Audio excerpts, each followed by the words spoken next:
हरियाणा के पलवल में 28 साल के एक मुस्लिम शख्स यूसुफ का पीट कर कत्ल कर दिया गया।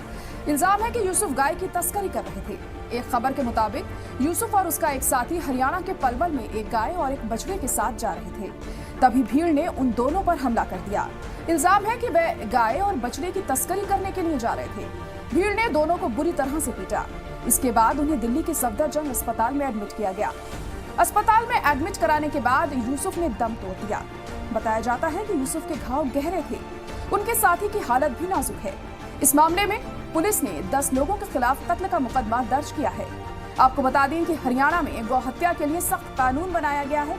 अगर कोई शख्स गौ हत्या करने का दोषी पाया जाता है तो उसे 10 साल की सजा और 1 लाख रुपए तक का जुर्माना हो सकता है। यहाँ गायों को कत्ल के लिए ले जाने समेत मांस बेचने पर भी सख्त कानून है।